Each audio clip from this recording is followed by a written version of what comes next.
Hello, everyone, and welcome to a special presentation of The Other Castle. Wow. I'm Andrea. And my name is Tom. And today we're celebrating a lot of things. So many things. We celebrate the end of Season 9. I hope you had a lot of fun with that. I had a blast. We have Season 10 coming up, which will also be a blast. We're just mid-takeoff right now. We're playing our games. We're getting excited. I'm having a blast playing the games. There you go. And the biggest blast of all, the amazing MMO World of Warcraft is turning 20 years old today, the day that this episode is hitting the stream. Holy cow. And as somebody who was there from pretty much the beginning, that was a long time ago, and I'm feeling old. Oh, no, I'm sorry. If it makes you feel better, Half-Life 2 is also celebrating its 20th anniversary this year. I don't know why that would make me feel better. Still feel old. Solidarity. These games can vote. Well, anyway, so to members of our Patreon, this might look like a familiar episode because back in February of this year, we did release this episode on our Patreon. That's theothercastlepodcast.com. And for the rest of you, this is kind of a preview of what our Patreon sounds like. And in true WoW fashion, this was originally behind a paywall. That's true. But to celebrate WoW's birthday, we are taking it from the paywall to your ears. But if you are a patron, don't be like, why? I sick the Lynch King on you. Because to be real, I'm not even 100% sure if I used that reference correctly. But Yeah, that's fine. Thank you. Patrons this month are getting 2 episodes. You usually get 1. This month you're getting 2 as a thank you as well. Yeah, if we're going to take one out of the vault, we have to put one back in. Fallout vaults, that is. Ha ha ha. Just kidding. We already did Fallout New Vegas. Ha ha. So anyway, Goombas, please enjoy this special presentation of our World of Warcraft episode. Enjoy the show. For the Horde!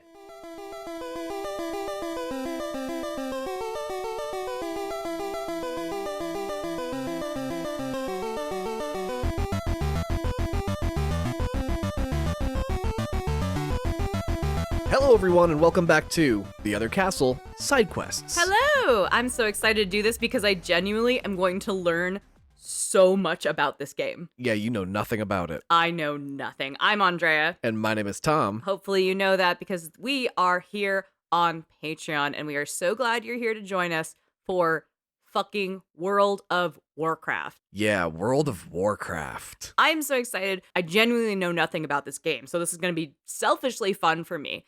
So tell me real quick, from somebody completely on the outside, what does World of Warcraft look like to you? I can tell you what it smells like. And not great. I apologize. That's a shitty stereotype, and that's not fun. We're doing this show because we love games. I don't want to shit where I stand, or whatever the fucking phrase is. I don't want to make fun of the nerds that I am. But fucking World of Warcraft is the South Park episode to me. That's it. I have never touched it. The only Blizzard game I've played is Overwatch. I did a bit of Hearthstone for like a month or 2 just for funsies. Just to see what it was. But I didn't get that into it. I didn't get good at it. I didn't get into the lore. I realized it was a card game very quickly and went, oh no, this isn't for me. But I was an Overwatch player for a couple of years, and it was wonderful. The thing that I loved the most about that Blizzard property is the trailers and the lore and the storytelling. And I was like, this is fucking amazing. And you were like, I can't touch a Blizzard property. The way a sober person goes, I can't touch the bottle. Yeah. And not to be dramatic, but that's exactly the energy you gave it. So from an outsider, World of Warcraft is a property I've never touched, but I've heard about secondhand from people who have. You know, I did work at Loot Crate for a while, so it's impossible to not discuss popular games. World of Warcraft, probably one of the most popular games. It's gonna fucking come up. Yeah. I am aware that I will never have the bandwidth for it, time-wise, and I'm also aware that there's dragons in it. So. And unless it's Spyro. Okay, so I have a very unpopular opinion. I'm aware of this. I accept this. My taste can be trash. I get it. I also don't like to eat vegetables. That's probably why I'm shaped this way. But my eyes glaze over when I see a dragon, and I can't make it work. I've tried to do Lord of the Rings. I've tried to do, I don't know, I couldn't even tell you what the fucking other titles are because they all look the goddamn same. Fantasy titles don't hit for me. When I played Dungeons and Dragons, you know who I played as? Cardi B. It's true. And you know what she was? A bard. That's what the B stood for. My brain doesn't wrap around fantasy content well. I accept that it's a popular thing. I get that people love it. I couldn't do Game of Thrones to save my life. Couldn't do Lord of the Rings. If there's a dragon, I'm out. Oh, that's crazy. I know.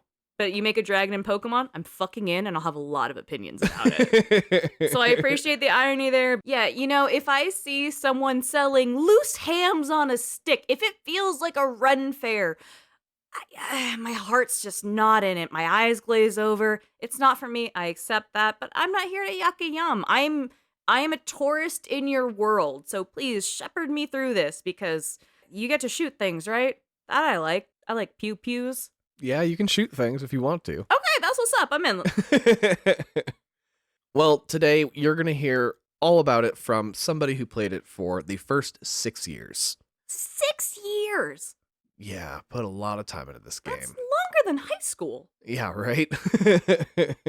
Well, you'll see it's almost as dramatic, probably maybe more so than high school even. So this is Laguna Beach is what you're telling Yeah. me. Degrassi. Well, World of Warcraft, commonly referred to as WoW, is a massively multiplayer online role-playing game, or MMORPG for short, or MMO for even shorter. What this means is that millions of people can play online together at the same time. That's really cool. WoW is far from the first one, as we have had MMOs since the early days of online gaming, starting with Neverwinter Nights in 1991 for America Online. Holy shit. America Online, too. So we're talking about those. This is going to put me the fuck back. When you would get the disc in the mail with 900 free AOL hours, and it would take up an entire phone line. I'm waiting for a call. Get off the computer, you know? Oh my God, that is dated. I feel fucking ancient. Yeah, entirely. And then also to note, this is a different Neverwinter Nights than the title published by BioWare in 2002. Oh yeah, I was going to ask about that. Other MMOs would come out and gain decent attention and popularity amongst a decent-sized and dedicated fan base, such as EVE Online, EverQuest, RuneScape, Asheron's Call, and Anarchy Online. I've heard of RuneScape. And that's the only one. Yeah, pretty much. Call myself a gamer. I can name so much dumb shit about The Last of Us, but you just name old games. I'm like, I wasn't fucking there. I don't know. World of Warcraft wasn't even the first game in the Warcraft series. Really? Yeah, the very first and original Warcraft was developed by Blizzard Entertainment in 1994, titled Warcraft, Orcs and Humans. Were they happy together? They were not. Oh. It was a top-down, real-time strategy game inspired by a similar title from another studio called Dune 2, which took place in the world of the book series Dune. Gotcha. They were big Dungeons & Dragons fans as well, and thought it would be cool to make a Dune 2 style game using fantasy characters like orcs and other creatures from D&D. Does that mean that Warcraft is canonical in the D&D world, or is this more of like homage? It's homage more than anything. Gotcha, okay. Yeah, they've kind of taken it on and like made it its own thing for themselves. So there's some free use on things like orcs and other mythical creatures and shit like that. Yeah, actually, there have been some lawsuits that have settled what you're allowed to use in the public realm versus what is like copywritten by J.R.R. Tolkien. That part's fascinating to me. Yeah. In Warcraft, you commanded an army of humans to defend the region of Azeroth from the invading horde army of the orcs. It was an instant hit, with only one bone to pick about it. People didn't want to play against the computer. They wanted to play against other people. They're immediately over the single-player campaign. Yeah. So its sequel, Warcraft 2, would release a year later. It was just called Warcraft 2? Yeah. That's funny. It was mostly the same game with better graphics and more maps and challenges, but it also allowed for online and LAN play, letting people play against each other for the first time. What is LAN play? That's called Local Area Network, basically meaning you string together computers to each other.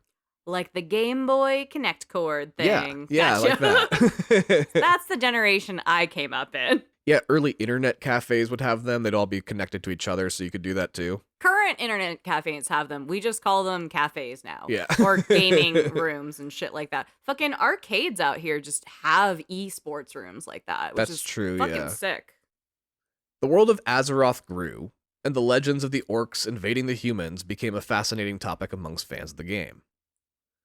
Blizzard would begin development on a new title, called StarCraft, which was essentially the same game with a sci-fi setting instead of a fantasy setting. They're kind of only doing the one thing with different skins. Yeah, and Blizzard would also acquire a company that was working on another similar game, this time taking a different kind of RPG concept and placing the setting in Hell with the title Diablo. So, they rooted their fucking cornerstone pieces real fucking early. They did, right? I thought that would be a little more spaced out. I thought StarCraft wasn't this old to be real. Really? Yeah, I thought it was not older than fucking World of Warcraft. That kind of blows my mind because it's still such a powerhouse. Right. By the year 2000, Warcraft, StarCraft, and Diablo were all released to great success and had each received their own expansions and sequels. Hell yeah. Blizzard was at a point of being a money printing business as much as it was a gaming company. Then, they went quiet.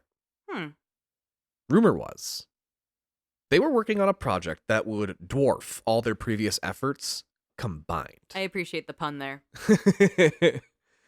An ambitious title that would challenge some of the most deeply held philosophies in gaming and development. Mainly the theory that MMOs will never reach mainstream popularity.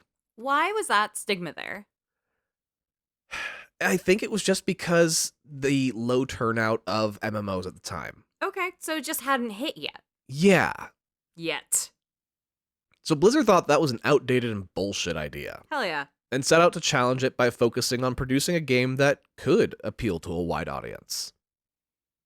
Personally, I think the popularity of the Lord of the Rings movies around the same time proved that the mainstream audience did crave a fantasy setting, and they wanted to live in a similar world without having to play nerdy-ass D&D. We go through this every few decades. People fucking love fantasy shit. Lord of the Rings, Little Quiet, whatever. Game of Thrones. It's a fucking cultural phenomenon every time it hits through the mainstream. And people are still like, I don't fucking get it. I mean, I don't fucking get it. But you get that people get it. Yeah, just because it's not for me doesn't mean I'm going to deny that it's popular. You know, if someone doesn't play Pokemon, they're not going to go, well, it's a fucking flop. No, you still know who the fuck Pikachu is. Yeah. I get it. I mean, I just don't get it. So without knowing just how right they were going to be, they plugged along on their project dubbed World of Warcraft, with everyone in gaming laughing at them saying it will never work. You imagine the bullying at E3?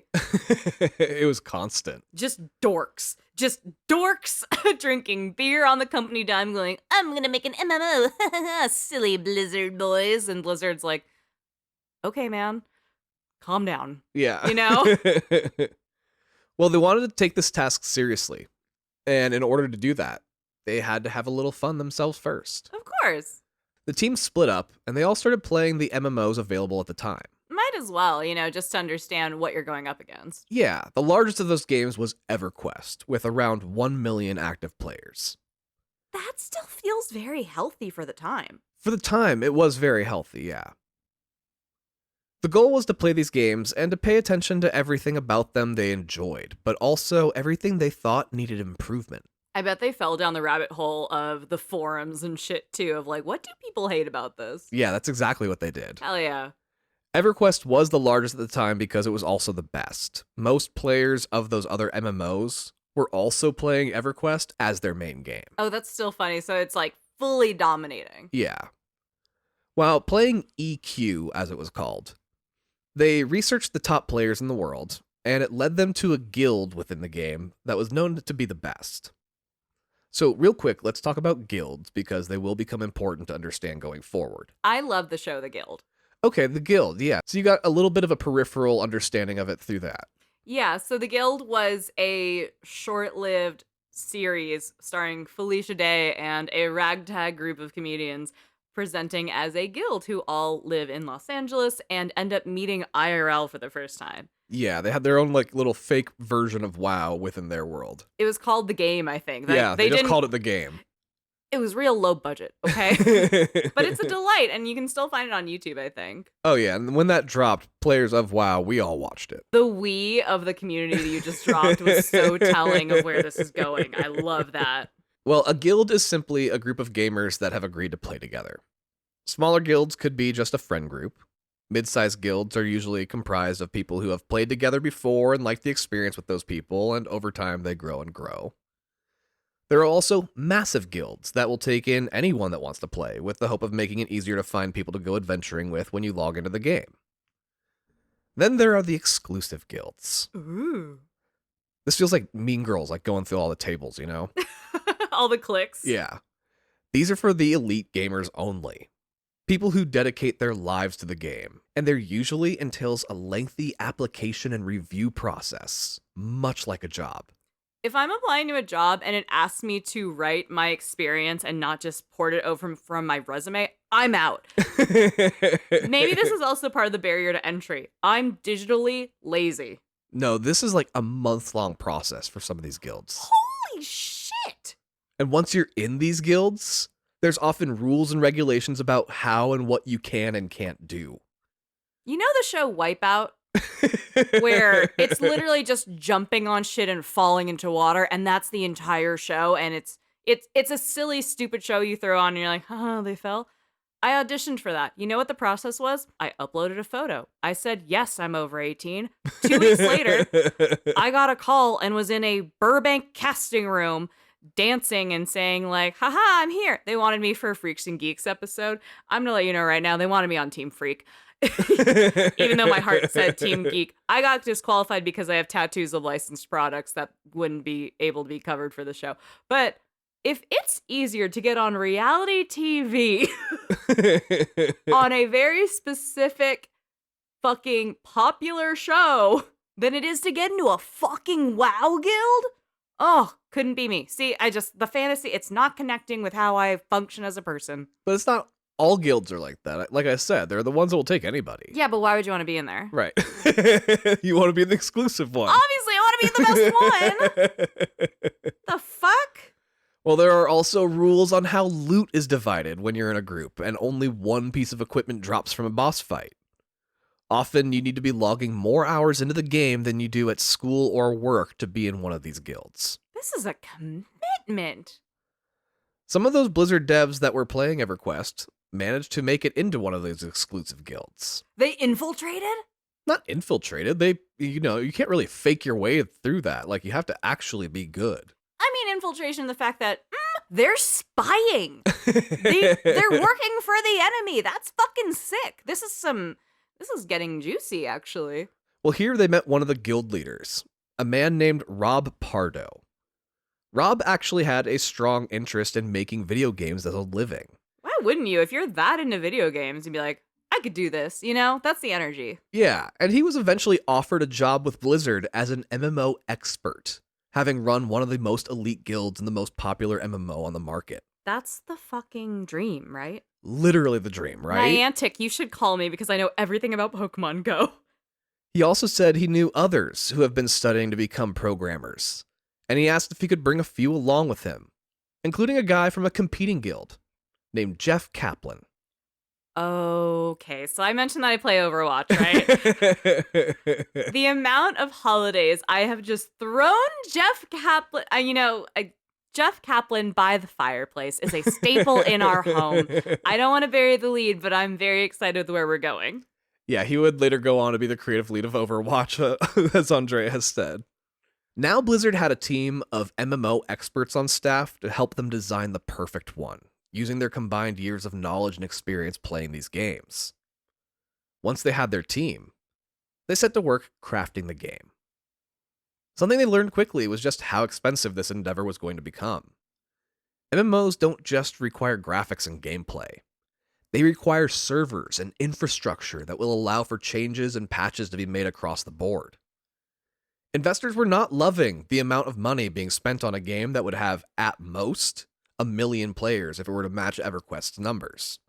But Blizzard kept showing the math, and even at that number of players, they were still projected to be profitable, if only barely. Their last game before WoW was Warcraft 3 and its 3 expansions. They had sold around 3 million copies of each, so they were hoping those players would at least try World of Warcraft when it released. If half of the players buy in, they make their million mark and then some, you know? Exactly. The math is mathing. Yeah, right? Blizzard went on to release a beta version of the game in March of 2004. God, it's so wild to talk about internet gaming in this era. Right? This is 20 years ago, too. It feels so Wild West. With this beta version, they started to get worried. The theory of only the most hardcore of MMO fans will play a new MMO looked like it was going to be true. Oh no. The hardcore fans were the only people playing the beta version of WoW. Okay, so this is the other side of the coin with fantasy, right? Is that it can be way the fuck too niche. The nice thing, though, was these hardcore fans were giving up their other MMOs entirely for this beta version of the game. Sorry, RuneScape.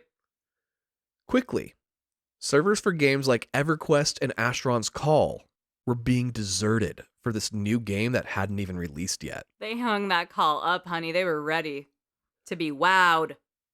The beta players weren't just liking the game, they were obsessed. Immediately? Immediately. That's so fucking cool. They were already logging hundreds of hours in just the few months before the actual release. That's really intense. Oh my God. What do these people do for a living? I just hear about these and I'm like, who is funding your lifestyle?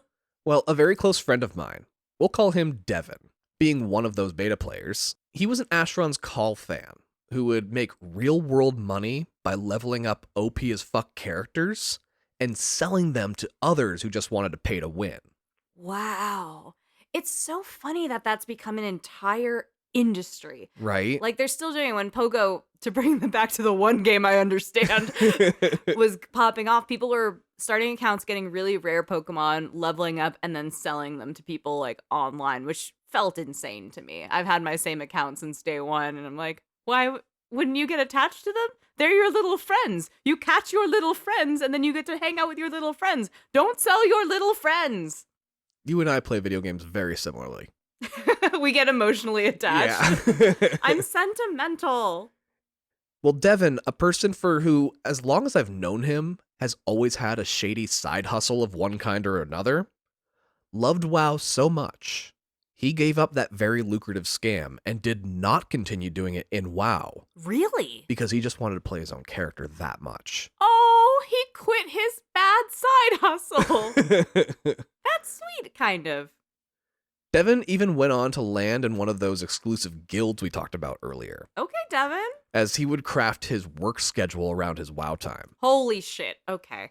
That's wild to me. I craft my work schedule around sleep. A basic human function. This is an advanced human function. Anyone who was serious about the game would do the same. See, I'll never love anything that much. You know?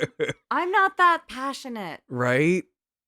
Honestly, I knew a few people that did similar to Devin, giving up making real-world money just to spend money on WoW. Okay, yeah, that's where I draw the fucking line. You know real world money can buy you candy? I fucking love candy. I'm not gonna fumble the bag to pretend to be a wizard. Sorry, that was flippant, excuse me.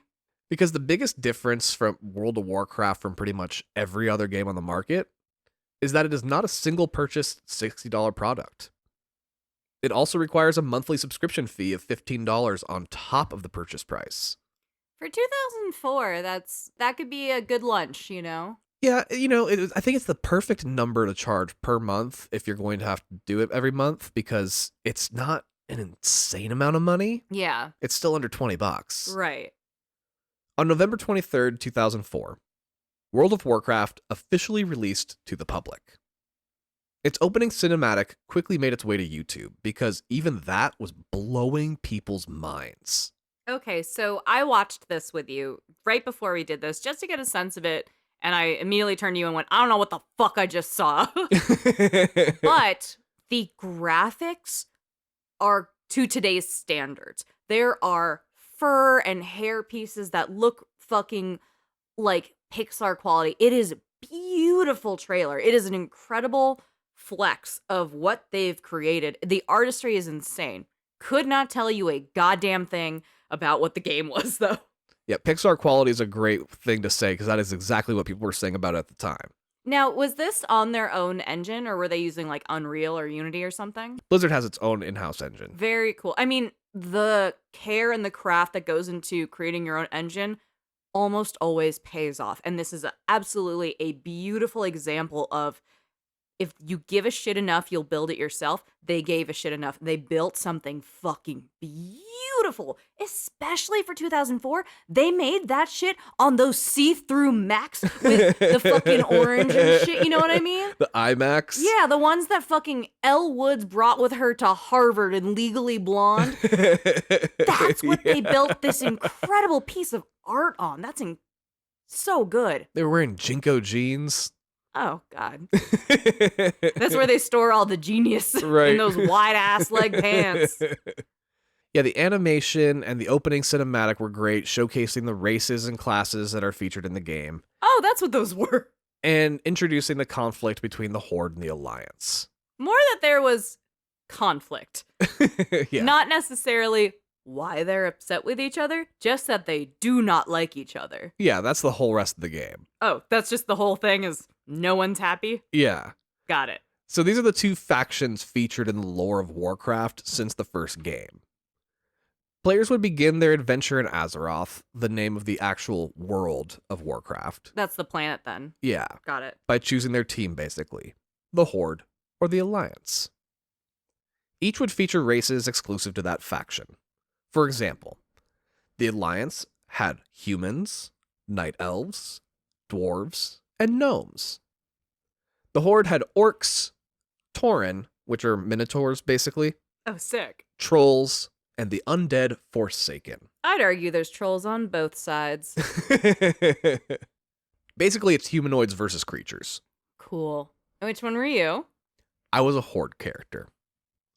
Once you choose your side, you will not be able to speak to players on the opposing side. You cannot connect with them at all. That's so funny. Yeah, they speak a different language than you. Oh, shit. There's no way of learning the other's language. So, like, the xenophobia themes are, not subtle.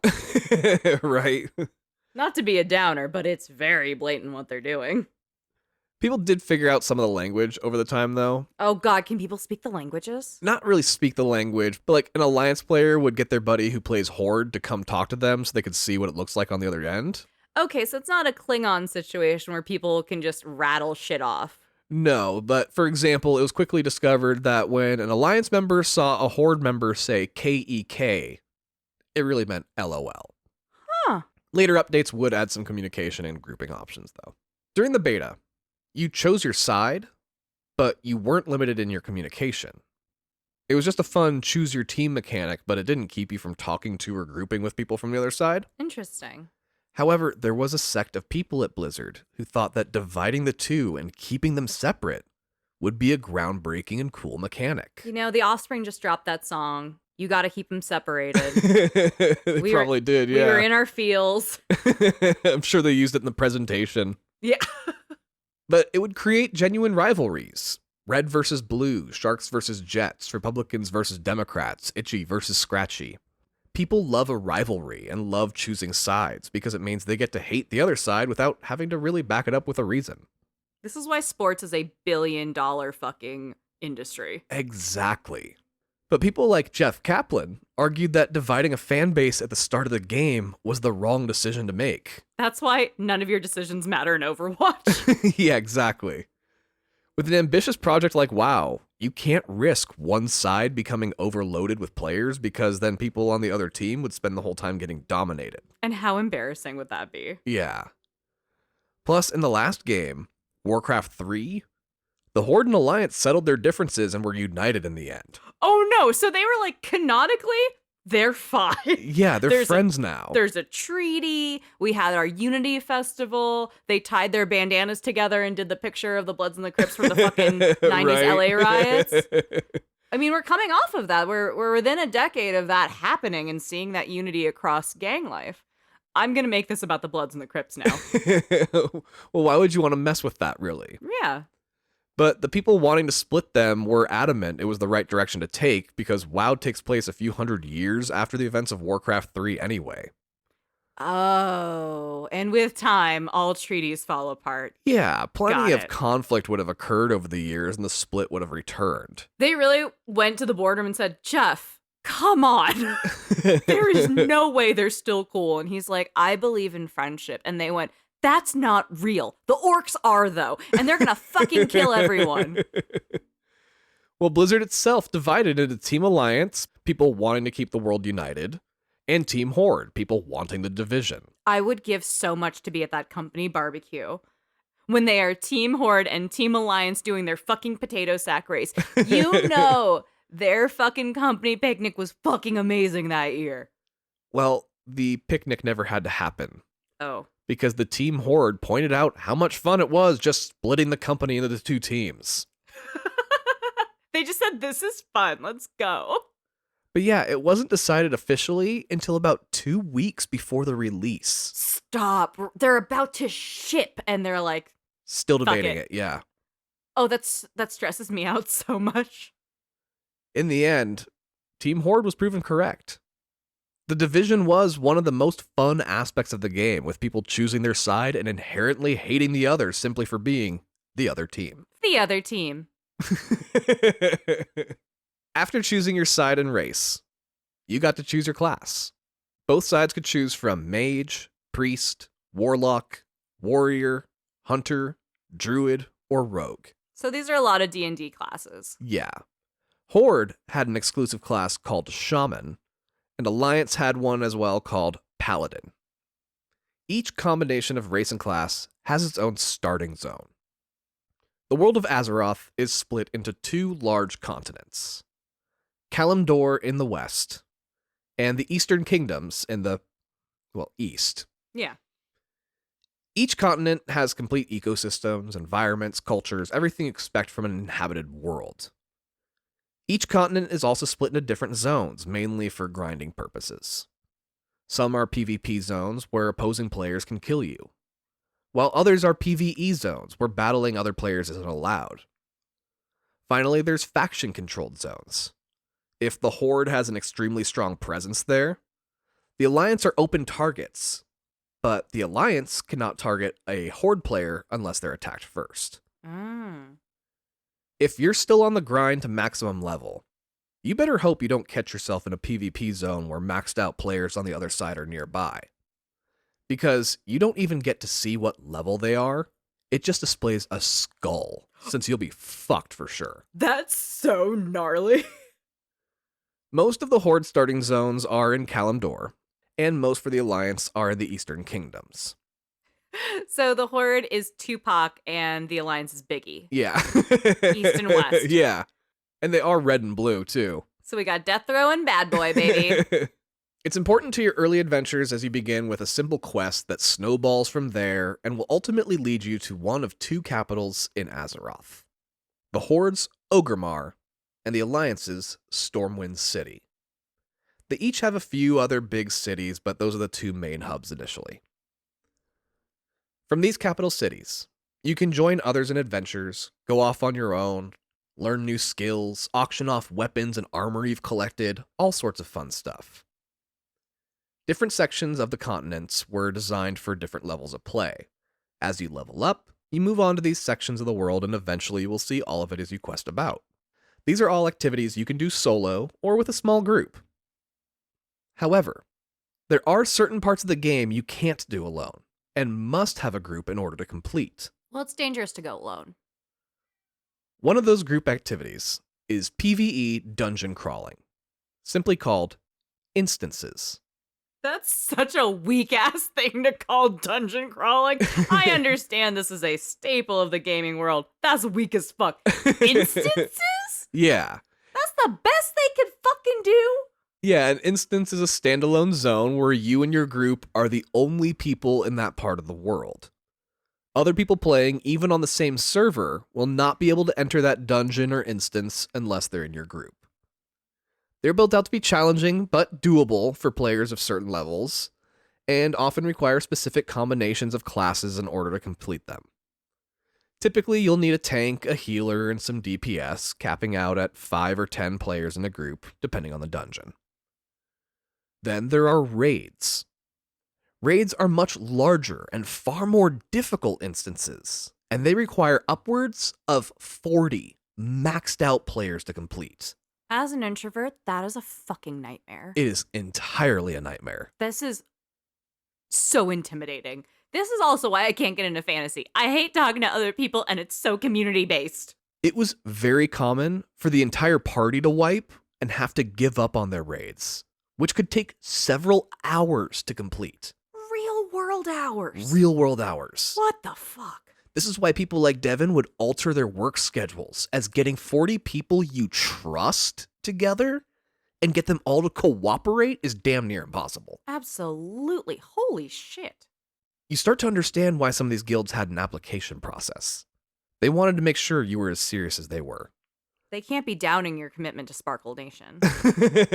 Right? So with all this content, they needed players to make it all worth the time and effort. Blizzard had gone mostly broke by its release. Oh no. And it just didn't have the money for advertising that this game was going to need. So they turned to the community and pushed for great word of mouth. Which, fortunately, they were getting, as people were losing themselves in this fantasy world entirely. Hell yeah. People started to notice their friends disappearing, hearing them say, "I gotta go home and log into WoW." Which was a process, because again, Blizzard was broke, and MMOs require a ton of servers to keep it up and running. The wait times to log into WoW were pushing 4 hours. Whoa! And this is 4 hours where your phone is tied up. You can't do goddamn shit. So I imagine people would start the login process and then like leave and go get groceries and come back, or like watch a movie and do other shit. Right? I only knew a handful of people that had to play on dial-up, honestly. Most people I knew had upgraded to DSL, but it was still not uncommon to see somebody on dial-up playing World of Warcraft at this time. I get that's fair. If you are playing, you are a hardcore player. This is not a casuals game. Your ass is not going, "Oh, I gotta wait for my AOL disc to come through." Well, I mean, that was the theory at the time anyway. Okay. It sold its first 1 million copies pretty much upon release. Okay, that was the goal. 3 months into the game's life, I was at Devin's house watching him play, and he begged me to join, saying there was a free 7-day trial to see if I like it. He needed you for a raid. So I created the one and only character I would go on to create, as one WoW account allowed for 5 player characters. On March 13th, 2005, Turbofist, Troll Enhancement Shaman of the Ner'zhul server, was born. I need you to tell me why Turbo Fist, as your wife. I need to know. So, Turbofist is actually a reference to an old In Living Color episode, Oh, thank God. where Jim Carrey was making a masturbation joke. There it is. And yes, WoW fans, I said it, I was an enhancement shaman. Shaman were designed to be healers, but I played it as a DPS. You're that fucking Moira. Which most people did not agree with, but they had a hard time arguing the results when they saw my stats at the end of a fight. You're such a troll player in things, though. I was a troll, yeah. You stir shit up, and you know what the fuck I meant.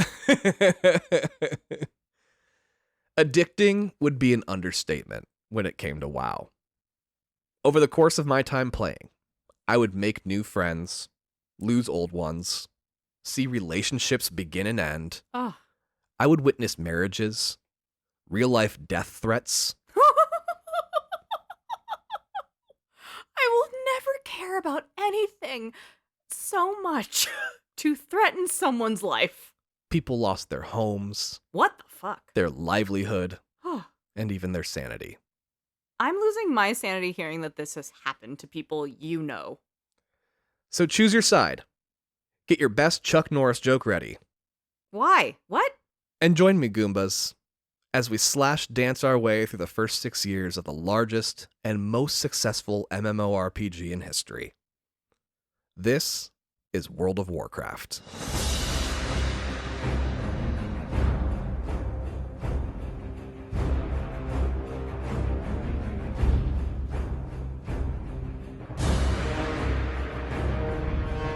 And why is Chuck Norris here? It was just the joke of the time, I'll tell you what. You could not go into the general chat in any city without just being bombarded by fucking Chuck Norris jokes. Oh, this was the mid-aughts. That's right. Bacon, Chuck Norris, ninjas versus Napoleon fucking Dynamite. shit like that. Okay, I was Yeah. like, is he in this game and you didn't tell me? I'm gonna lose my fucking mind. Well, as far as it goes with World of Warcraft, you have to remember they created lore and content for literally tens of thousands of hours of gameplay. Right. We're not going to be covering the lore of Warcraft. The fuck are we doing here then? Yeah, there's just too much. That's why it's on the Patreon. We're going to be covering what it was like to be a gamer playing World of Warcraft during that time. Oh, can people bully you into doing the tens and thousands of hours of content? Abso-fucking-lutely not. Okay, fine. I didn't even pay attention to it when I was playing it. Oh. So I logged in, found Devin, and learned very quickly that our friendship in the real world was not going to translate to the game world. Well, he'd been there for a while. You're the new kid. You Yeah. have to catch up. By this time, he had been playing for just about a year, having been part of the beta. But he had to start over like everyone else upon the release of the actual game. Poor beta male. So he had a little over 3 months on me, which was just too far behind for me to ever catch up to him, as he once told me when I asked him why he would never group up with me after being the only reason I was playing the game in the first place. He told you to sign up for this game and then did not play the game with you? This would remain true for the entire 6 years I played WoW. This is feral. Devin would even go on to move in with me, and still, he never grouped up with me once. He doesn't sound like a great friend. Oh my god, was he a bad friend? I'm gonna give you that piece right now. Of course, I was not willing to change my life around for my gaming schedule. I played the other way around, where gaming was what I did when the rest of my priorities were finished. It filled your gaps. So he was right, ultimately. I was never going to catch up to where he was, and I just became okay with that, as that was part of the greatness of WoW. You didn't have to play at that level to enjoy it. In fact, it was really easy to pick up and play. The 7-day free trial was a brilliant move on Blizzard's part. And if you're joining us on our 7-day free trial, welcome to the Patreon. Yeah, welcome. Because as far as tutorials go, WoW had the longest that I think will probably ever exist. Ha! Suck it, Psychonauts. Upon release, the max level a character could achieve was level 60. The game truly didn't even begin until you reached level 60. What? Grinding to 60, which could take upwards of 40 to 60 hours at launch, was the tutorial for WoW. Yeah, my brain goes, you can play Red Dead Redemption 2 in that many hours, and you know that's a good use of your time, rather than pretending to be a gnome. Well, today you can grind to max level of 120 in a few hours, not a few days. Holy shit. But giving people those 7 free days, it made them want to experience the stuff that was referred to as endgame content, or post-level 60 stuff. For example, as you grind to 60, every character has a max run speed, and it's pretty slow to be honest. But at level 40, you get access to your first mount, which increases your run speed by 60%. And a mount is something you can ride, I'm guessing? Yeah, Okay, cool. and every race had a different mount. So for example, I was a troll, I had a velociraptor. Wait, that's fucking sick. That's some Ready Player One shit. Right? Like, I fucking fuck it. loved it. I'm gonna ride a dinosaur! That's mostly the reason I picked a troll, honestly. Just because you can ride a dinosaur? Yeah. That's fucking sick. What's your favorite dinosaur? I mean, yeah, I guess it is a velociraptor. I feel like you'd be emotionally attached to a velociraptor after this many hours sitting on one. I guess you're right. I would be, huh? And I guess I am. My favorite is a Triceratops. Yes, you have one of those. On you, your body, as a tattoo. Thank you for clarifying. In case that was wildly confusing as to why I have a dinosaur like I'm goddamn Arsenic and Old Lace from the fucking Runaways.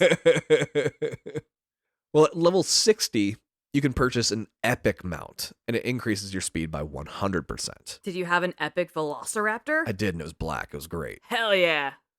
Level 60 was also when you started doing the raids more than the instances, if you were putting that amount of effort into the game. And personally, I never got to the point of raiding regularly. The commitment was way more than I was willing to put in, but I was having plenty of fun with everything else the game had to offer. Right, because raiding is a big social coordinated effort. Yeah, and that's 40 people. I don't want to listen to that many voices. Ever. Honestly, when a podcast has 3 or more hosts, I'm like, you know what? That's too many voices. I needed subtitles and I can't get that auditorily, so come on.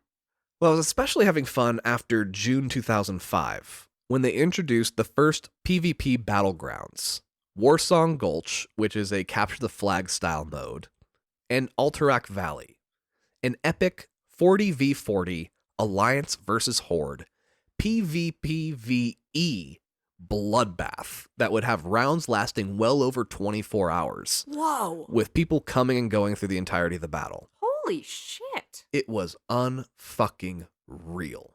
In September, the third and final battleground for Vanilla WoW, Arathi Basin, would release. I'm sorry, you called it Vanilla WoW. Does that just mean base game OG flavor? Yeah, so that would become the name of the base game after the first expansion pack would release in order to refer to the time before expansions. I understood the code. And I think they actually call it Classic WoW today because Vanilla WoW was the gamer term while Classic WoW is the Blizzard term. And yeah, Arathi Basin was a base-holding battleground similar to like a Call of Duty hardpoint game mode. Gotcha. World of Warcraft runs 24/7 with only one real exception.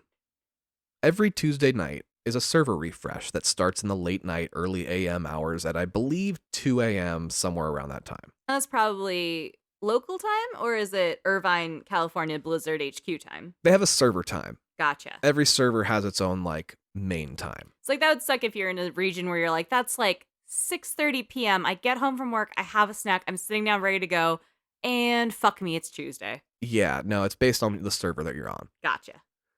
The game will go down for a couple hours while they refresh the servers, and at times add patches and updates to the game as well.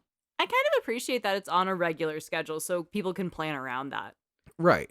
Every fucking WoW player is available on Tuesday nights to work. They can do that overnight. They don't give a fuck. I'll grab the bag. That's fine. That's the only time I know I can turn my brain off. That's when you can sleep. Yeah. The reason they needed to refresh was due to raiding. Let's say your guild took down the fire dragon Onyxia. Let's say your guild has gotten really good at killing Onyxia. Blizzard didn't want one of the hardest bosses in the game just getting farmed for loot. But they also didn't want it to be a one-and-done kind of boss either. Replay value was very important because not every member of the 40-person raid group is going to get something out of it every single run. So in a single week, you can kill Onyxia once, and then after the server refresh on Tuesday night, you can do it again the following week. That's good. It spaces it out. It forces the players to kind of strategize and widen their net so you're not just fucking farming the same thing. I get you. And honestly, for some of these people, it gave them a break. I feel like I fucking hate raiding this thing. God damn it. I have to do it every goddamn Thursday. Oh my god, we finished it on Tuesday. Oh, I got a week off. Yeah. Shortly after the last battleground was introduced, WoW experienced what we'll call an unprecedented time for most of the month of September 2005. Warning. This may sound horrifyingly familiar to something we've recently gone through in the real world. Oh no. In one of the raids, there was a boss fight, and in that fight, the boss cast a spell called Corrupted Blood. This was a 10-second long spell that would hit players for around 300-ish health points every 2 seconds. That sounds like a lot. Is that relatively a lot? For the level of boss raid that it was, it's not. Okay. But if the player came close enough to another player in the raid, they would spread the corrupted blood to that other character and reset the 10-second timer for themselves as well. Oh no. And with about 20 people in each raid, that's a lot of spreading. It's a fun battle mechanic for a boss fight which forces you to be strategic in where you stand. Blizzard intended this spell to be contained to that raid, and it would never leave that instance and make it to the rest of Azeroth. I mentioned before, one of the classes you can choose is a mage. Mages have a spell that allow them to open a portal to any major city in the game, and you can instantly teleport there if needed. Well, some asshole, nobody will ever know who, went through one of those portals while infected with the corrupted blood. And they landed smack dab in the middle of Orgrimmar, Kalimdor's most populated city. Since it was intended to stay in one area, they never thought to program the spell to stop working outside the raid. And the corrupted blood quickly spread, killing low levels pretty much instantly. Oh no. Not only that, but due to another oversight in the programming, NPCs could catch it as well. But NPCs in cities were programmed to be unkillable. So they're just on a loop. So they became asymptomatic carriers of the corrupted blood. Oh no, that's even worse. There are screenshots from this time period showing thousands of bodies piled up in Orgrimmar. Oh my god. Now, dying in World of Warcraft isn't a huge deal. You can resurrect your character, no problem. The issue is that your armor has a durability point system of its own, and every time you die, your armor gets damaged. Oh, so your shit just gets rocked. You can repair that damage, but it gets really expensive, especially when you have high-level weapons and armor. Oh, that sucks. It took just about a month before Blizzard was able to get a patch into the game that would finally end the global pandemic that was the corrupted blood spell. What's amazing is the World Health Organization studied this event. Fauci's just fucking twiddling his thumbs going, I will be prepared. They wanted to see how people reacted to a pandemic situation. Not well, fucker. Here were the results. I have no faith in anyone after what we've lived through. Some people thought, oh, it's only in the big cities, I'll just stop going to them. God damn it, this happened. Some players set up quarantine zones for people to go to so they could attempt to let it die off. And some players hoarded toilet paper and water for some goddamn reason. Like they were all just gonna shit themselves immediately. New guilds formed for the uninfected. Some people knew they had it and tried to find the most populated place they could to purposefully infect as many people as possible just to be an asshole. Cunts. Others thought it was purposefully done by Blizzard just to get some publicity. It was a plant. Oh no. Several years later, a US president would go on to throw out this research because what could we possibly learn from a video game? I fucking hate it here. Anyway.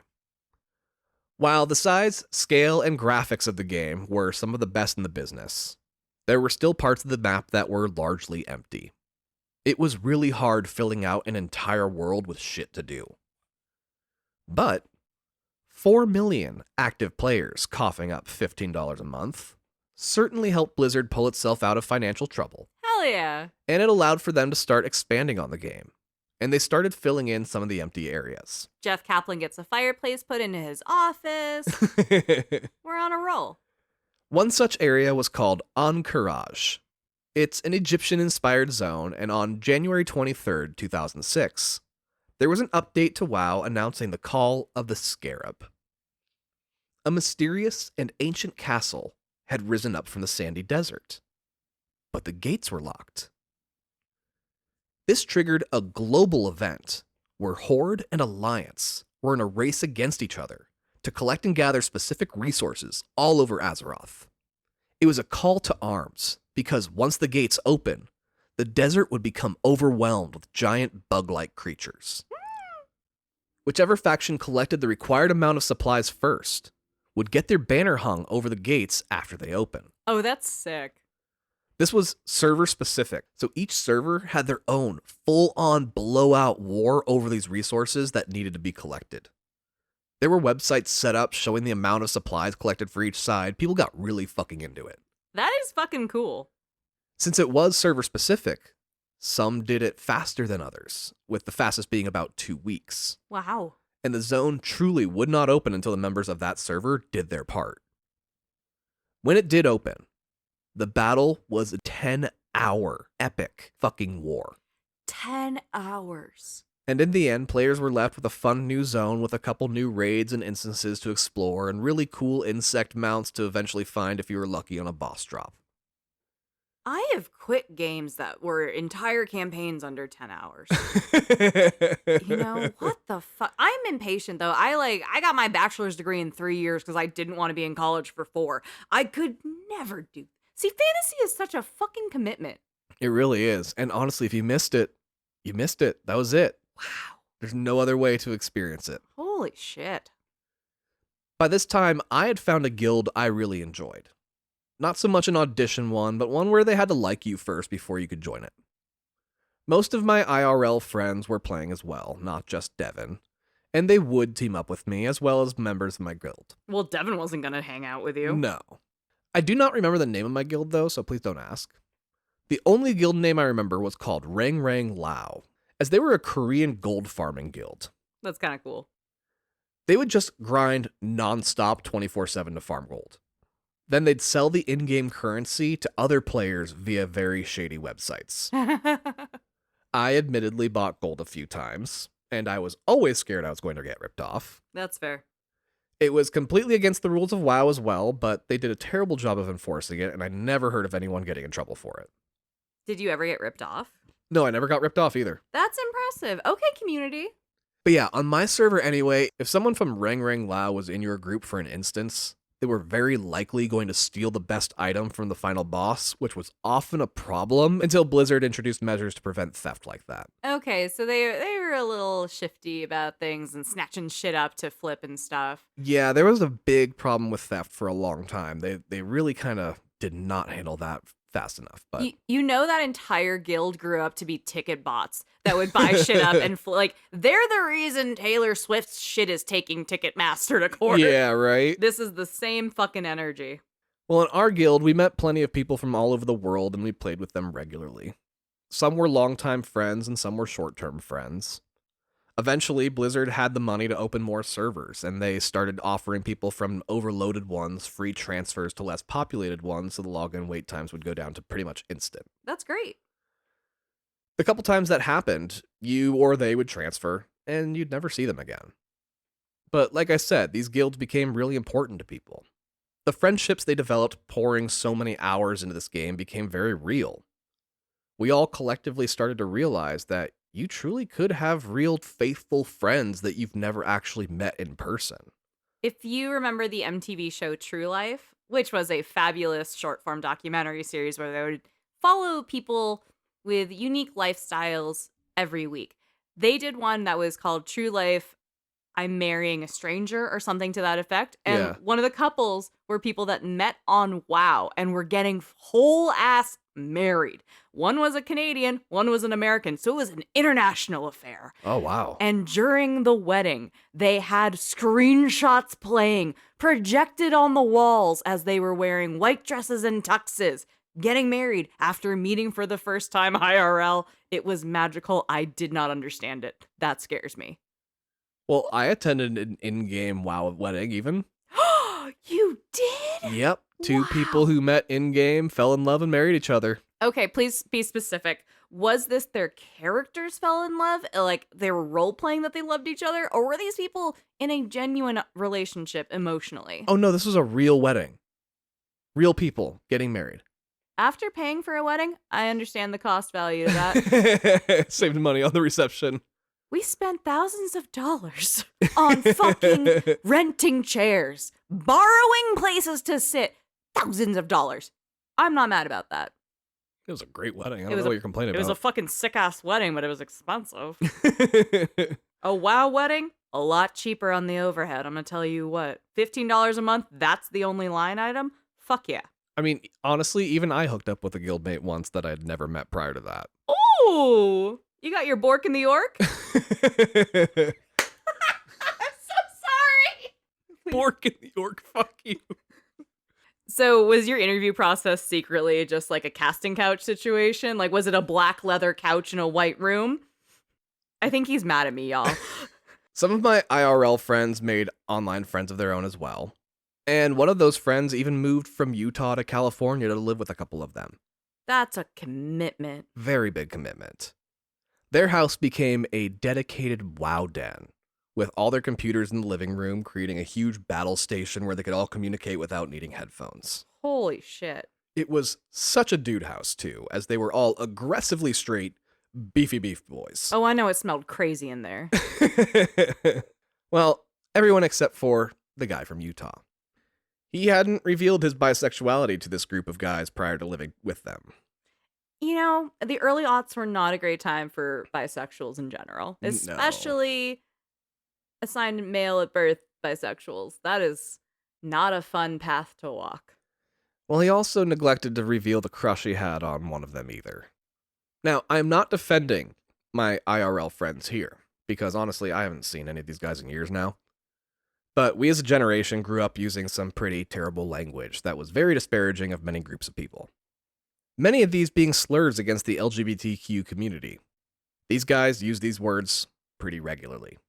So one drunken Tuesday night, after their servers had gone down for the evening, the roommate confessed not his crush, but his love for one of the others. Oh, honey. I was not there when it happened, so I don't know everything that happened next in terms of what was said and by whom. But it escalated pretty horribly, to the point the roommate grabbed a kitchen knife and threatened to kill all of them in their sleep that night. Whoa! Whoa! Holy shit! They all survived till morning, and he took the first flight home to Utah that very day. Oh my god! And would you fucking believe it? Within a week, they were all playing together again like nothing had ever fucking happened. Wait, what the fuck? I was so scared where you were going with that. I thought this would go really dark. This weirdly ended really well. They would continue to play with this guy through the next several years. But honestly, I never grouped with him after that. I just couldn't trust someone who would pull a knife like that. Yeah, the violence is inexcusable. That is scary. Holy shit. Why is WoW secretly fueling the biggest drama in people's lives? Right? Out of the game! It's not even, oh, the orc was rude to the troll. It's like a love triangle ending in drunken violence, threats, and shit. Holy fuck. I'm sorry, that is crazy.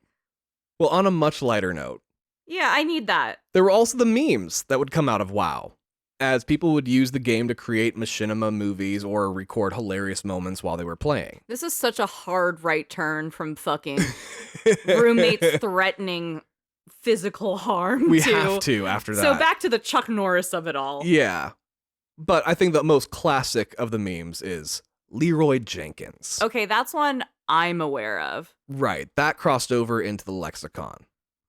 While we didn't know it at the time, it was a staged situation. Oh, it was? Yeah. It's fake. Everything I love isn't real. That's so sad. I know, but damn it if it isn't one of the funniest videos to ever come from WoW. Essentially, a player during a raid gets his entire party killed while screaming the name Leroy Jenkins! Hell yeah, my guy. This video particularly has been referenced in pop culture from How I Met Your Mother to Family Guy. Outside of Leroy, there was also a video that introduced me to one of my now all-time favorite Broadway musicals, Avenue Q, where they used WoW to create a music video for a song titled The Internet is for Porn. See, I got into Avenue Q because I'm a fan of musical theater. The fact that you found this amazing musical, which we've been on a date to, Yeah, we've seen it live. through fucking WoW is just wow. What the fuck, man?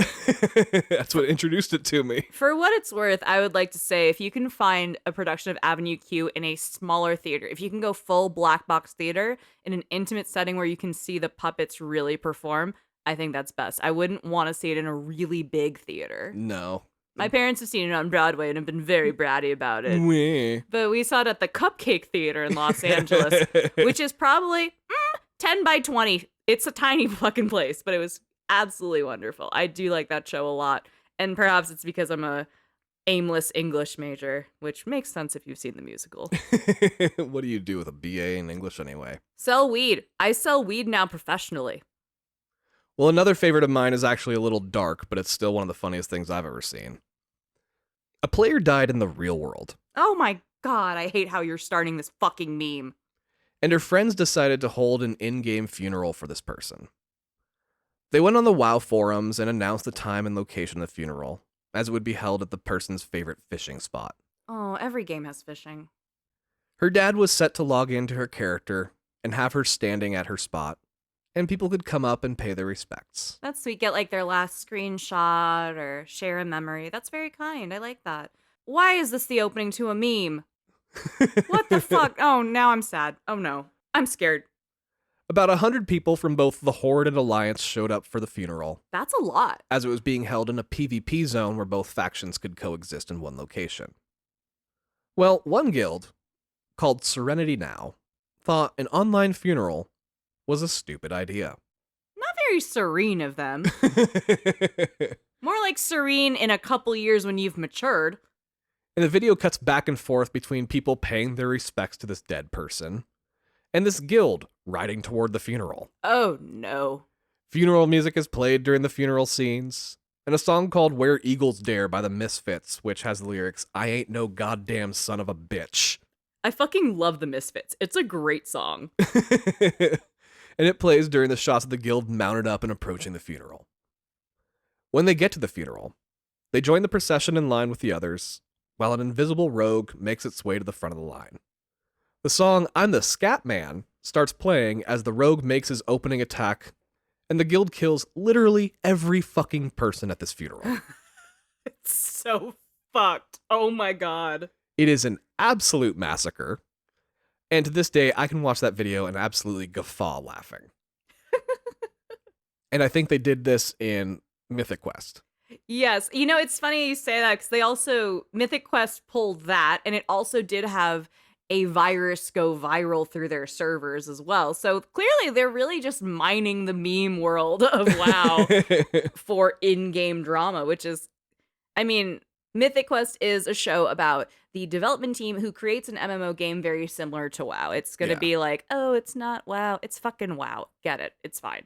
But to make their game replicate what's actually happening in the real world is fucking hilarious. Well, players, infuriated by this action, did end up driving most of these saboteurs out of ever playing the game ever again by making their lives a fucking hell Oh, shit. whenever they would log in. Wait, that's really funny. Yeah, they did rise up against them. You know, there's a lot of power in the community being like, you better stay the fucking line.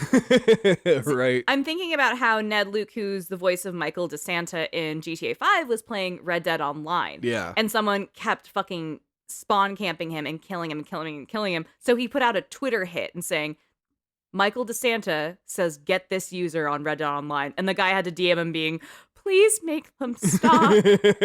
I know you're Michael DeSanta. I'm sorry. I know that now. I didn't know this then. Yeah, no, but it's great to see a community really come together to bully someone off of the internet. We did it with Chrissy Teigen for a while. It was great. We can do it again. Yeah.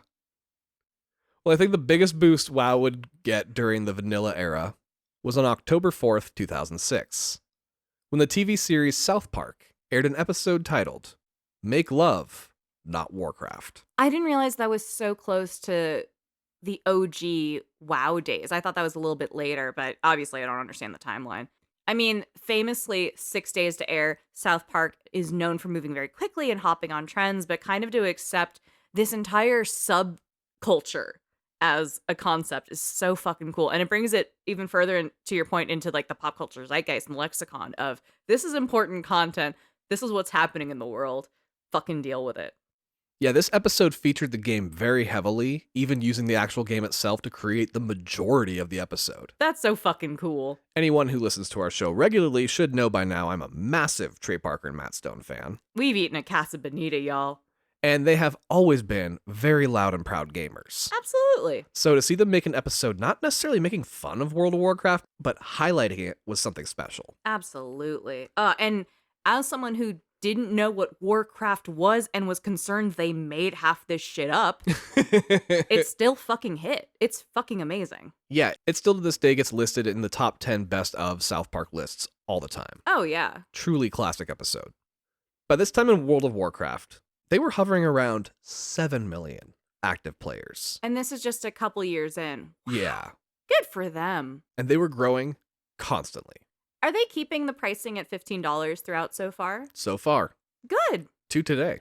Really? Yeah. Still just $15 a month. Holy shit. So they've kind of outgrown inflation then, I'd assume, because from the business aspect, you add an extra dollar. That's a couple extra $1 million a month, but being able to cap it at 15 through what we're now in our second recession of the lifestyle of this game. Obviously, right now in your timeline, we're approaching the first Great Recession. Yeah, right? Right now, we're in the second one of just the single game's lifetime. Oh my God, that's wild.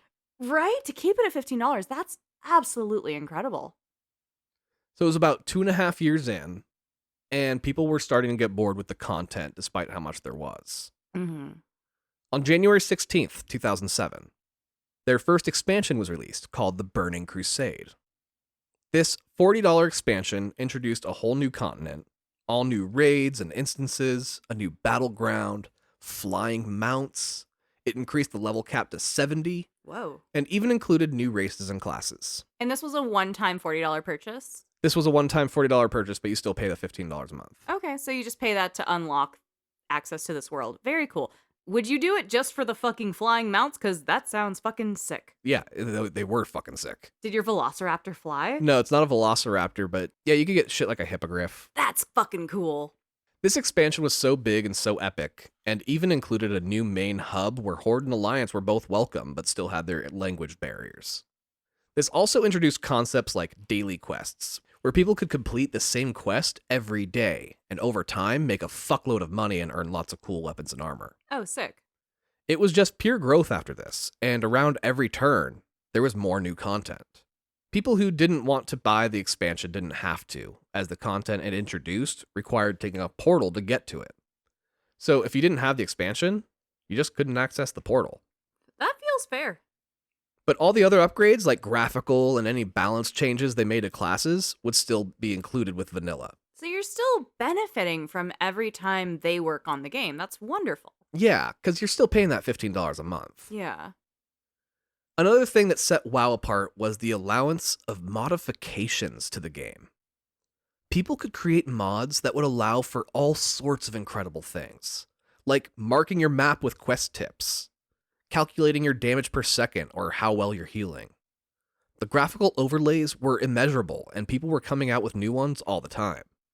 Some of them became so popular, Blizzard would turn them into actual features within the game, Oh, that's great. often hiring these mod makers to come work for them. I appreciate that it's kind of the Valve school of thought of, if they have a good idea, don't get mad. Get them hired. Yeah, get them on your team. Yeah. While Burning Crusade was a triumph and an outstanding expansion, the first crack that would eventually cause me to leave the game entirely would reveal itself. Was it the butt crack of that person you hooked up with? No. Fine. People played Vanilla WoW for, like I said, about 2.5 years, 3 if they did the beta. During that time, they acquired a lot of weapons and armor and had the most maxed out character possible.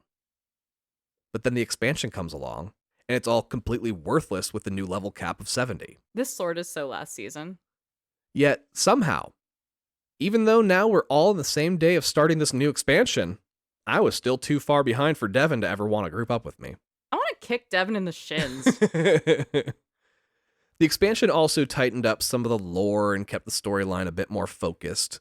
And after 3 years of people still hearing that WoW isn't just good, it's the best it's ever been, it only caused more people to want to check it out. Yeah.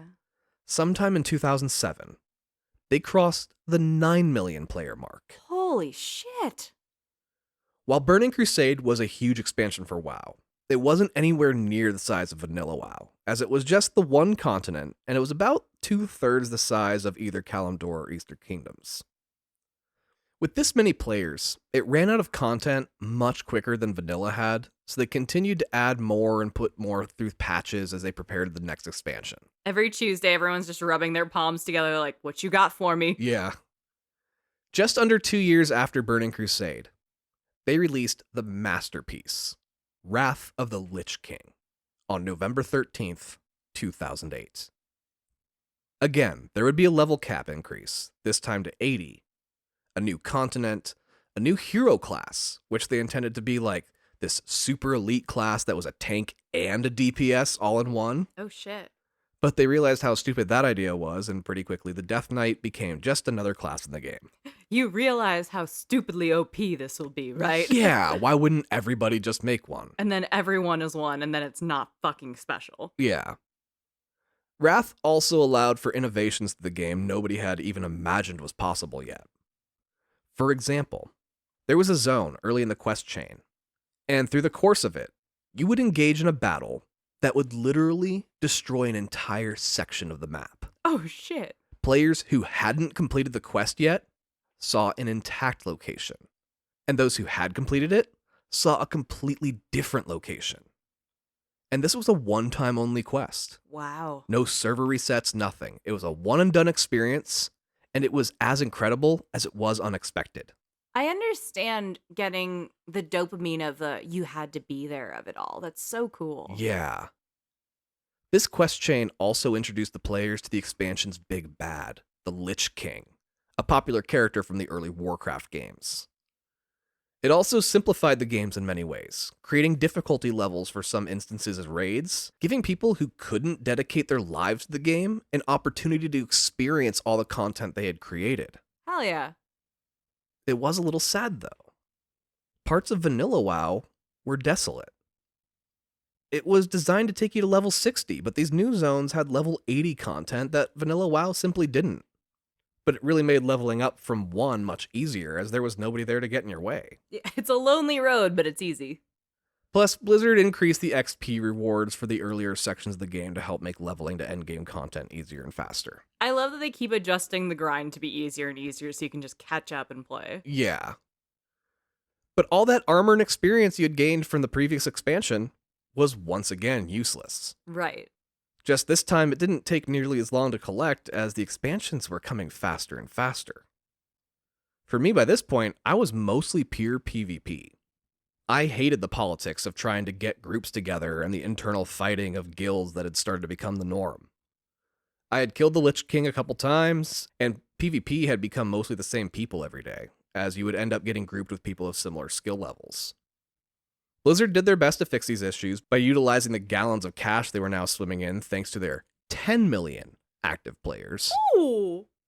They allowed for cross-server play, which could randomly group you with people from other servers, something never even attempted in gaming before. Oh, shit. They also allowed for Horde and Alliance players to group together in battlegrounds and instances, as they did start to see a slight lean towards the Alliance side over the years. How do you feel about that? That sucks, but I get it, because honestly, like, Dungeons & Dragons on their, like, stats of the most common characters they created on their website, Yeah. it's always just a human male. You can be anything your brain dreams up, and they're like, I would like to be a human male. That is the patriarchy. Now, if you've seen Barbie... I think it has to do with role-playing. A person wants to role-play as themselves in this world, so they want to be what they are. So I think that kind of makes it lean towards Alliance, with more people that aren't into fantasy. So you're trying to get somebody who's not into fantasy. They're not going to pick the dragon person. They're going to pick the person. Just the person. That's so weak, though, that fucking the most common thing in D&D is just to be a dude. Well, I think there's also been the argument of which side does Blizzard favor, Horde or the Alliance? Honestly, I think each side would say the other, as every time they'd rework a skill tree for a class or update one thing or another, it would cause a stir from people going, see, they favor them over us. The Green Goblin is always greener on the other side kind of shit. Yeah, a classic example from the vanilla days. The Alliance had dwarves and gnomes. Both are shorter than 3 feet tall, and gnomes in particular are very difficult to target as a result. Small hitbox. All the Horde races were 6 feet or taller and broad, making them very easy to target. Huge hitbox. Horde wouldn't get its first tiny race until the 4th expansion, titled Cataclysm, which released about 2 years after Wrath of the Lich King on December 7th, 2010. WoW had reached its peak player count during this time, at 12 million active accounts. Holy shit. Far more than that had bought the game at some point in its life, and Wrath of the Lich King would hold the record for the highest selling computer game of all time for a long while. Whew. Cataclysm was the downslide of that peak, though. It introduced some underwater zones and even gave you a giant seahorse as a mount for when you were underwater. That's charming. Honestly, it just started to feel kind of gimmicky. Oh, okay, I get you. It's kind of funny because I think in the guild, when Felicia Day's character starts working for the game, that's when they launch with the water level, Yeah. if I recall correctly. Yeah. And it's a fucking disaster. Entirely. No, they pulled from real life very well on the guild. That's great. Once again, all your previous efforts were wiped away, and most of the hardcore raiders had had their fill of WoW and had moved on with their lives, including Devin. I personally gave Cataclysm about a month, but found it had lost its magic, even though it was attempting to fix some of the problems it had gathered over the years. Cataclysm sparked a global event in the game that caused the landscape of vanilla WoW to change drastically, and they finally made content for Kalimdor and Eastern Kingdoms for high-level players again. But now it was just too big. There was too much to explore, and people became very spread out across the different expansions. I was busy and had gone back to college, where I met Andrea about 6 months after I'd given up World of Warcraft once and for all. I met you 6 months after this? Yep. Holy shit. You talked about it the way you, like, a smoker talks about smoking cigarettes back in the day, you know? Like, that was your Vietnam. Like, Yeah. that really, holy shit. I didn't realize you were so fresh off of the fucking WoW days. Yeah. I was drunk. At $15 a month in 6 years, I spent over $1,000, not including the cost of the game and its expansions, or the gold I bought. But it was there for me when I needed it. Aww. I had a period of couch surfing homelessness during this time, and I still kept my WoW subscription active because, honestly, it kept me from spending money elsewhere. I could spend hours playing it, losing myself in the world of Azeroth and all it had to offer. All I needed was a couch and a small table to prop up my monitor, and I could be entertained for as long as I needed. It was the best $15 I could spend every month.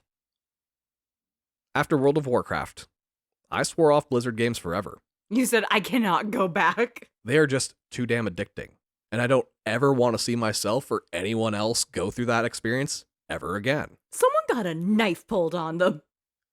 Then Andrea came home one day and asked, "Have you heard of Overwatch?" I'm fucking sorry. But that's a story for another time. World of Warcraft is still going strong today. When it declined to around 5 million active users, they stopped reporting player counts. They said, that's an inside thought. Yeah. But Twitch has given it another life, and WoW is still the most popular MMORPG in the world 20 years after release. In its decline, it's still destroying every single other game in the MMO market. That's a fucking flex, and that is not a loss. That is still a fucking win. Plenty of games have come and gone that call themselves the WoW killer, and while some, like Final Fantasy XIV, have come close, none have ever really given a run for its money yet. You can't dethrone the Lich King. Honestly, I think GTA Online is the only game to really put a dent in it, and it's not even remotely the same genre. Yeah, it's not the same mentality that you go into, for sure. No. It still gets updates and expansions, and some of them have made it really tempting to return. Especially when they introduced the classic servers, which basically took us all back in time to the original vanilla WoW. And they released the same patches and updates over time, same as when they first launched it, hoping to capture some of that nostalgia. I've only heard good things about it, but I still have no desire to return to Azeroth. Hopefully, Turbofist is okay. I left him pretty unceremoniously behind when I deactivated my account. He was me, my avatar. And when I think of World of Warcraft, my character is the first thing I picture. Aww. I remember the good times. I remember the shit times. And I will especially never forget the time I challenged Devin to a duel and whooped his fucking elitist OP fire mage ass with my laughable enhancement shaman. Shit, yeah. I'm sure it had nothing to do with him quitting a month later. And that was my experience with World of Warcraft. Everyone had their own. Every story was different. And I hope I get to hear all of yours one day. Join me in the Discord where I'll post all these memes and things I've referenced over the course of this episode. Thank you so much for listening. This was a trip down memory lane that was such a blast to go down for me, even with a death threat. I feel like I learned a lot about you. I'm also concerned that I may have replaced that hole in your life. And you have to replace one addiction with another. Love. From war to love. Yes, exactly. Make love, not Warcraft. You were making love in Warcraft. Don't fucking play with me. Out here borking your shit, please. Oh, goodness. It was a wild time, honestly. I hope that no game ever replicates what happened here. You know what I was doing during this time? What were you doing during this time? Drugs. I was outside touching grass, Tom. Don't make fun of me for this. I'm not. I'm just saying I made terrible decisions in the same time frame. Hey, I was making terrible decisions too. We are different in a lot of ways. Yeah, so I hope that was a fun trip for you guys. If you guys didn't understand the early days of World of Warcraft, I have no idea what it's like today, though. I hope Devin fucking shits himself. Devin got married a week ago and didn't even invite me. Whatever. Did he? Yeah. How do you know? Because I know things. Oh, shit. We should prank him. I'll talk to you offline about this. For legal reasons, that's a joke, though. It's fine. It was his second marriage. Oh, who gives a shit? Anyways, Goombas, thank you so much for being here. Thank you for being on the Patreon. We really appreciate you. And thank you for not bullying me for not understanding dragon shit.